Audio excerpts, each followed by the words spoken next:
Okay, so one of the more exciting aspects of laser engraving is the ability to import logos and clip art into your files.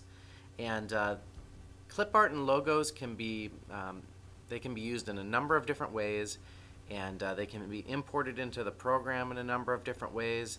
And really, what I'm going to drill down to in this presentation are some simple steps that you can follow to ensure that what you're bringing into the program is going to work and you can do it quickly and move on, because in the retail business we've got a lot of things going on at once, and we don't want to spend 15, 20 minutes, half hour trying to clean up graphics so we can engrave them. We want to be able to bring them in, drop them into the file, and run it as soon as possible. So adding logos to your files can open up a lot of opportunities. Here's some examples of logos. And what can adding these logos do? Well, you can increase your selling opportunities for business customers, business to business, churches and community organizations, schools. You can put a mascot on an item and sell booster type items, promotions, restaurants. Of course, we all have restaurants in our communities, and you could put a logo on a name tag, and because of turnover in the food service, perhaps you'll increase your opportunity for resale. Collector's edition items, you can really do all sorts of things by adding graphics into your programs. Now there's good logos, like the one here, and then there's bad logos. And I'm not saying it's necessarily a bad logo overall, it's just for laser engraving. On the right, I'm not sure if you can see it very well, but there's actually like a reflection. It's pixelated, it's very blurry. I'm going to go through some of the reasons why there's some logos are better than others. Always ask for black and white art, not grayscale, okay? There's a difference here. So black and white art, here's a good logo. This one's even better. You can see it's just black and white. The laser's either going to engrave or it's not going to engrave. There's nothing in between. Get a large file. I've had a number of people that have come into our store with like a business card asking if they can get that made on a large plaque. Well, if you blow up a small file into something big, you're going to see it gets very pixelated and does not look very good. And of course, if you make it bigger, it even gets worse. Stay away from gradients. Here's as an Apple logo. As you can see, it's very very fancy, very stylish.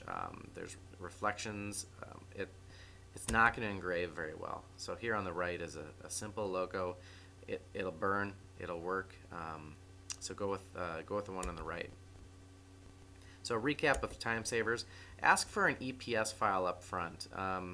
Actually, excuse me on this. SVG files will not work in Gravostyle. So just ask for an EPS file up front. Most businesses have a black and white version of their logo, so that's what you want to ask for. Most people will also not understand what an EPS file is. That's okay.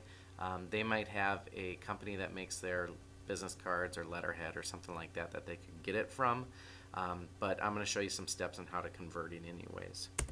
Large file size, start with something large and stay away from gradients. So we're looking for basically black and white or just a one color logo, and we're going to actually prepare it for laser engraving by turning what's called raster art on the left there into vector art. Raster art is pixelated, and vector art is made up of lines and nodes. You can make it bigger or smaller, and it's always going to maintain the same resolution.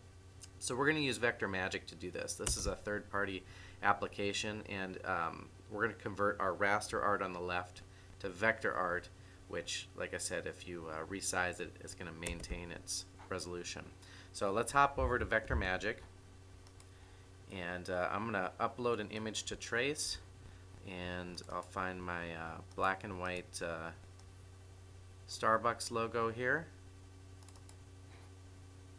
Okay, and we'll let that trace. So on the left hand side is the Starbucks original logo, and as I zoom in on it, you can see it's very pixelated. Okay, and on the right hand side, the vectored version of it has come through. So you can see it's pixelated here, it's very crisp and clean here. We're going to simply download that result, and I'm going to download an EPS file. That's just going to drop it on my desktop. And then let's head over to Gravostyle here, and we're going to import it. To bring graphics into the program, just simply click on File, Import, and here we go. Here's our Starbucks 2-color graphic. Just hit OK on this EPS import menu. Now it's going to look kind of goofy here. You see how it's got a box around it? All of our vector art comes in with like an outline around it. We just need to get rid of that. And to get rid of that, we're actually going to select that object and ungroup it. Click the Ungroup button.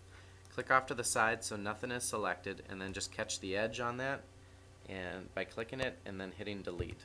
And what's left, it looks like a black circle there, but we're going to select the whole thing again and then group it back together, and you'll see it will combine back together again. Now, vector art, no matter how big or small it is, it's going to maintain its resolution. So we could even zoom in really tight. You can see those lines are crisp and clear. So this is the advantage of vector art. Additionally, I can tell you with certainty that this is going to engrave okay. If I import raster art, like a photo or a JPEG of this, even of this logo, it may engrave okay. However, I'm not always certain. So you can try it if you like, but if you follow these steps, it'll work every time. I'm going to also import, I have a clip art of a dog here that I've already run through Vector Magic. Just want to demonstrate another one here.